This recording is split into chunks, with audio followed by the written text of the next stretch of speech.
ಬಿಜೆಪಿಯ ಅವಧಿಯಲ್ಲಿ 40% ಕಮಿಷನ್ ಆರೋಪದ ವಿಚಾರಕ್ಕೆ ಸಂಬಂಧಪಟ್ಟಂತೆ ನಾಗಮೋಹನ್ ದಾಸ್ ವರದಿಯನ್ನ ಸಂಪುಟ ಸಭೆ ಅಂಗೀಕರಿಸಿದೆ.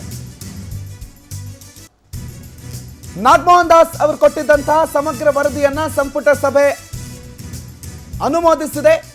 ಆ ಸಮಿತಿಯ ವರದಿಯನ್ನು ಆಧರಿಸಿ ಎಸ್ಐಟಿ ರಚನೆಗೆ ಸಂಪುಟ ಸಭೆ ನಿರ್ಧಾರ ಮಾಡಿದೆ. ನ್ಯಾಯಮೂರ್ತಿ ನಾಗಮೋಹನ್ ದಾಸ್ ಅವರ ನೇತೃತ್ವದ ಸಮಿತಿಯ ವರದಿಯ ಹಿನ್ನೆಲೆಯಲ್ಲಿ ವಿಶೇಷ ತನಿಖಾ ತಂಡ ರಚಿಸೋದಕ್ಕೆ ಸಂಪುಟ ಸಭೆಯಲ್ಲಿ ನಿರ್ಧಾರ ಆಗಿದೆ. ಅನುದಾನಕ್ಕಿಂತ ಹೆಚ್ಚಿನ ಕೆಲಸಗಳನ್ನು ಕೊಟ್ಟಿದ್ದಾರೆ. ಅನುದಾನ ಸ್ವಲ್ಪ ಬಿಡುಗಡೆ ಆಗಿದ್ರೆ ಪೇಮೆಂಟ್ ಜಾಸ್ತಿ ಆಗಿದೆ. ಟೆಂಡರ್ ಪ್ರಕ್ರಿಯೆಯಲ್ಲೂ ಕೂಡ ಅಕ್ರಮಗಳಾಗಿದೆ. ಈ ಹಲವು ಅಂಶಗಳನ್ನು ಪರಿಗಣಿಸಿ ಎಸ್ಐಟಿ ರಚನೆ ಮಾಡೋದಕ್ಕೆ ತೀರ್ಮಾನ ಮಾಡಲಾಗಿದೆ. ಆ ಎಸ್ಐಟಿ 2 ತಿಂಗಳ ಒಳಗೆ ತನಿಖೆ ನಡೆಸಿ ವರದಿಯನ್ನು ನೀಡಬೇಕು ಅಂತ ಸೂಚನೆ ಕೂಡ ಕೊಡಲಾಗಿದೆ. ಕ್ಯಾಬಿನೆಟ್ ಸಭೆ ಬಳಿಕ ಸಚಿವ ಎಚ್ ಕೆ ಪಾಟೀಲ್ ಈ ಬಗ್ಗೆ ಮಾಹಿತಿ ಕೊಟ್ಟಿದ್ದಾರೆ. ಬಿಜೆಪಿ ಸರ್ಕಾರದ 21 ಹಗರಣಗಳು ನಮ್ಮ ಹತ್ರ ಇದೆ.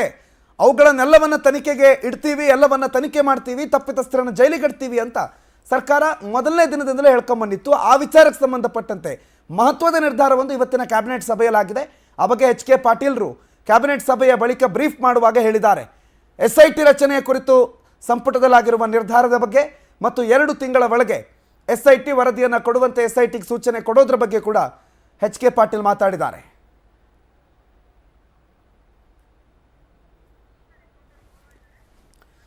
ದೀಪಾ ಈ ಬಗ್ಗೆ ಹೆಚ್ಚಿನ ಮಾಹಿತಿ ಕೊಡ್ತಾರೆ. ಫೋನ್ ಸಂಪರ್ಕದಲ್ಲಿ ಜಾಯ್ನ್ ಆಗಿದ್ದಾರೆ. ದೀಪಾ, ಇವತ್ತಿನ ಈ ಕ್ಯಾಬಿನೆಟ್ ಸಭೆಯಲ್ಲಿ ಬಿಜೆಪಿಯ ಹಿಂದಿನ ಹಗರಣಗಳ ಬಗ್ಗೆ ಕೂಡ ಬಹಳ ಪ್ರಮುಖವಾದ ಚರ್ಚೆ ಆಗಿದೆ ಅಂತ.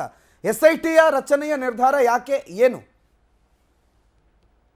ಪ್ರಣತ್, 21 ವಿಷಯಗಳು ಇದರಲ್ಲಿ ಪ್ರಮುಖವಾಗಿತ್ತು. ಅಂದ್ರೆ ಕಾಮಗಾರಿಗಳ ವಿಚಾರದಲ್ಲಿ ಕಳಪೆ ಕಾಮಗಾರಿಗಳನ್ನ ಮಾಡಿದ್ರು ಅನ್ನುವಂತಹದ್ದು ಒಂದು, LOC ಸೇರಿ ಹಲವು ವಿಚಾರಗಳು ಇದರಲ್ಲಿ ಇದೆ ಅನ್ನುವಂತಹದ್ದು ಮತ್ತೊಂದು, ಅನುದಾನಕ್ಕಿಂತ ಹೆಚ್ಚಿನ ಕೆಲಸವನ್ನ ಕೊಟ್ಟು ಅಲ್ಲಿ ಕೆಲಸ ಮಾಡಿಸಲಾಗಿದೆ ಅನ್ನುವಂತಹದ್ದು, ಹಳೆಯ ಕೆಲಸಗಳಿಗೆ ಬಿಲ್ ಪೇ ಮಾಡ್ಕೊಂಡಿದ್ದಾರೆ ಅನ್ನುವಂಥದ್ದು, ಹೀಗೆ ಅನೇಕ ವಿಚಾರಗಳನ್ನ ಇಟ್ಕೊಂಡು ಅಂದ್ರೆ ಟೋಟಲ್ ಆಗಿ 21 ವಿಷಯಗಳನ್ನ ಪರಿಗಣಿಸ್ಬಿಟ್ಟು ಇವತ್ತು ಇಂತಹದ್ದೊಂದು ನಿರ್ಧಾರವನ್ನ ಮಾಡಲಾಗಿದೆ. ಅಂದ್ರೆ ತಜ್ಞರಗಳನ್ನ ಒಳಗೊಂಡಂತಹ SIT ತಂಡವನ್ನ ಮಾಡಿ ಆ ತಂಡ ವರದಿ, ಈ ಕೊಟ್ಟಿರುವಂತಹ ವರದಿ ಏನಿದೆ ಅದರ ಒಂದು ವಿವರಣೆ ಅಂದ್ರೆ ಅಧ್ಯಯನ ಮಾಡಿ ನಂತರದಲ್ಲಿ ತೀರ್ಮಾನ ತೆಗೆದುಕೊಳ್ಳಲಾಗುತ್ತೆ, ಕ್ರಮ ತೆಗೆದುಕೊಳ್ಳಲಾಗುತ್ತೆ ಅನ್ನುವಂತಹದ್ದು ಇವತ್ತಿನ ಸಂಪುಟ ಸಭೆಯಲ್ಲಿ ನಿರ್ಧಾರ ಆಗಿರುವಂತಹ ವಿಚಾರ.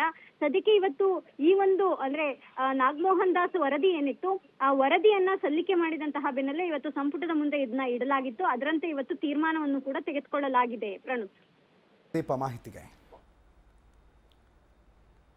ಆ ಟ್ಯಾಬ್ಯುಲರ್ ಫಾರ್ಮ್ನೊಳಗಿನ ವಿವರವನ್ನು ಕೊಟ್ಟಿದ್ದಾರೆ. ಈ ಗಂಭೀರವಾಗಿರ್ತಕ್ಕಂಥ ವರದಿಯ ಹಿನ್ನೆಲೆಯೊಳಗೆ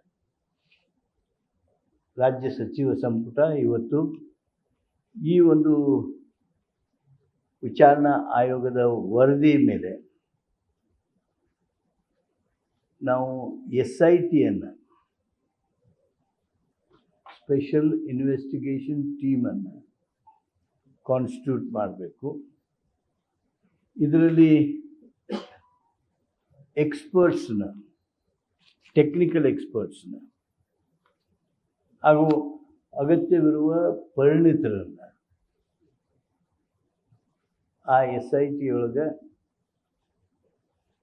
ಹಾಕಬೇಕು. ಅವರು ಆ SIT ಒಳಗೆ ಇರಬೇಕು. ಆದಷ್ಟು ಬೇಗ 2 ತಿಂಗಳಲ್ಲಿ ವರದಿಯನ್ನು ಅಥವಾ ಕ್ರಮಗಳನ್ನು ತೆಗೆದುಕೊಳ್ಳೋದಕ್ಕೆ SITಗೆ ಸೂಚಿಸಬೇಕು ಅನ್ನೋದು ಒಂದು. ಮಾನ್ಯ